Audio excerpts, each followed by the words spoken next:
Salam olahraga. Perkenalkan, nama saya Ardina Ambarita dari kelas PKO 2019 dari Universitas Lingkari Medan. Saya akan membahas 3 materi. Yang pertama, ilmu kesehatan mental. Yang kedua, aspek kesehatan mental. Yang ketiga, kepribadian. Ilmu kesehatan mental atau mental hygiene adalah ilmu yang memperhatikan mental atau jiwa. Kesehatan mental yang baik adalah kondisi ketika batin kita berada dalam keadaan tentram dan tenang, sehingga memungkinkan kita untuk menikmati kehidupan sehari-hari dan menghargai orang lain di sekitar. Seseorang yang bermental sehat dapat menggunakan kemampuan atau potensi dirinya secara maksimal dalam menghadapi tantangan hidup serta menjalin hubungan positif dengan orang lain. Objek dan fokusnya adalah manusia. Mental dengan kata lain mens atau mentis, artinya nyawa, sukma, roh, semangat. Hygiene artinya ilmu tentang kesehatan. Bagi sebagian orang normal, rasa cemas biasanya timbul pada suatu kejadian tertentu saja, misalnya saat akan menghadapi ujian di sekolah atau wawancara kerja. Namun pada penderita gangguan kecemasan, rasa cemas ini kerap timbul pada setiap situasi. Itu sebabnya orang yang mengalami kondisi ini akan sulit merasa rileks dari waktu ke waktu. Apa yang dimaksud dengan mental? Satu, yang bermental jelek artinya perangai atau akhlak jelek. Yang kedua, kita tidak boleh menganut mental intelender, artinya kepribadian atau rendah diri. Yang ketiga, kalah mental sebelum bertanding, artinya semangat. Yang keempat, mental Pancasila artinya jiwa. Kesehatan mental menurut Zakia Darajat pada tahun 1979, terhindar seseorang dari gejala-gejala kegangguan dan penyakit jiwa, dapat menyesuaikan diri, dapat memanfaatkan segala potensi dan bakat yang ada semaksimal mungkin, dan membawa kebahagiaan bersama serta tercapainya keharmonisan jiwa dalam hidup. Pengertian kesehatan mental, yaitu kemampuan individu untuk menyesuaikan diri sendiri, orang lain, masyarakat, dan lingkungan, sebagai perwujudan harmonisan fungsi mental dan kesanggupannya menghadapi masalah yang bisa terjadi. Individu merasa puas dan mampu. Kesehatan mental menurut WHO 2001. 1. Kesehatan mental suatu kondisi sejahtera di mana individu dapat merealisasikan kecakapannya. Kedua, dapat melakukan tekanan hidup yang normal, bekerja dengan produktif dan memiliki kontribusi dalam kehidupan di komunitasnya. Faktor kesehatan mental. Faktor kesehatan mental ini ada dua, internal dan eksternal. Dan internal itu kondisi fisik, kondisi psikologis, keagamaan, dan sikap. Kalau di mental eksternal itu ekonomi, budaya, lingkungan, keluarga, masyarakat, dan pendidikan. Aspek-aspek kesehatan mental ada 3. Yang pertama, preventif. Yang kedua, terapeutis. Yang ketiga, kuratif. Aspek preventif itu 1. Bersifat pencegahan. Yang kedua, dimulai dari lingkungan keluarga dan sekolah. Aspek terapeutis, yang pertama itu intervensi terhadap gangguan mental ringan. Yang kedua, mencegah terjadinya gangguan mental atau aktivitas olahraga. Yang ketiga, aspek kuratif, yaitu 1. Intervensi terhadap penyesuaian diri.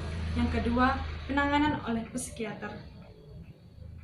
Kesehatan mental bagian internal itu, kesehatan mental tidak semata-mata berkaitan dengan terbebannya individu dari gangguan mental, tapi juga berkaitan kesehatan fisik dan perilaku. Bagian internal itu kesehatan ada dibagi 4. Yang pertama, spiritual. Yang kedua, psikologis. Yang ketiga, sosial. Keempat, jasmani. Cakupan yang luas dari kesehatan mental yaitu saling ketergantungan dalam fungsi mental, fisik, dan sosial, di mana sehat mental mengandung pengertian adanya keseimbangan yang mengangkut diri sendiri, hubungan dengan orang lain, dan komunitas serta individu memahami bagaimana cara untuk mencapai peningkatan ke arah kondisi tersebut. WHO dan organisasi lain menjadikan kesehatan mental sebagai prioritas negara maju dan berkembang. Bagaimana mengenalnya? Yaitu kesehatan mental merupakan kondisi yang bersifat kontinu, di mana setiap kondisi kesehatan mental individu memiliki berbagai nilai yang berbeda-beda, sulit untuk dikenali kecuali menunjukkan gejala yang menjemput. Kepribadian atau personality kunci dalam menyesuaikan diri dan tercapainya kesehatan mental. Personality dengan bahasa Latin persona, artinya topeng. Per artinya melalui, sonar artinya menyembunyikan, dengan artian penampilan palsu di depan publik. Kepribadian adalah keseluruhan sikap, perasaan, ekspresi, dan temperamental seseorang. Sikap, perasaan, ekspresi, dan temperamental itu akan terwujud dalam tindakan seseorang jika dihadapkan pada situasi tertentu. Sikap adalah tingkah laku manusia yang dapat dinilai orang lain dalam kehidupan sehari-hari, dalam lingkungan keluarga dan masyarakat. Temperamental adalah kondisi psikologis seseorang yang cepat naik darah atau sensitif cepat marah-marah dalam menghadapi suatu masalah. Watak adalah karakter bawah dari lahir, selaku sifat dan turun dari gen ayah dan ibu ke anaknya yang sifatnya dominan. Watak bisa mempengaruhi tingkah laku dan tingkah laku terwujud dalam perilaku. Perkembangan manusia. Fase perkembangan manusia yang pertama bayi ke anak-anak melalui remaja ke dewasa ke lansia.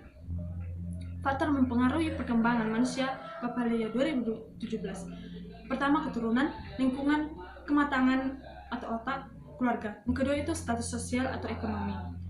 Kemudian budaya, suku. Kepribadian kesehatan. Yang pertama, mampu menilai diri sendiri secara realistik, mampu menilai diri apa adanya tentang kelebihan dan kekurangannya secara fisik, pengetahuan, keterampilan, dan sebagainya. Kedua, mampu menilai situasi secara realistik, dapat menghadapi situasi atau kondisi kehidupan yang dialami secara realistik, dan mau menerima secara watak, tidak mengharapkan kondisi kehidupan sebagai suatu yang sempurna.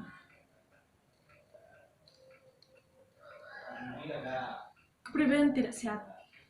Yang pertama, mudah marah tersinggung. Kedua, menunjukkan kekhawatiran dan kecemasan. Ketiga, sering merasa tertekan atau stres atau depresi. Yang keempat, bersikap kejam atau senang mengganggu orang lain yang usianya lebih muda atau terhadap binatang. Yang kelima, ketidakmampuan untuk menghindari dari perilaku penyimpangan meskipun sudah memperingati atau hukum. Yang keenam, kebiasaan berbohong. 7, hiperaktif. 8, bersikap memusuhi semua bentuk otoritas. Yang 9, senang mengkritik atau mencemooh orang lain. 10, sulit tidur. 11, kurang memiliki rasa tanggung jawab. 12, sering mengalami pusing kepala atau meskipun penyebabnya bukan faktor yang bersifat organis.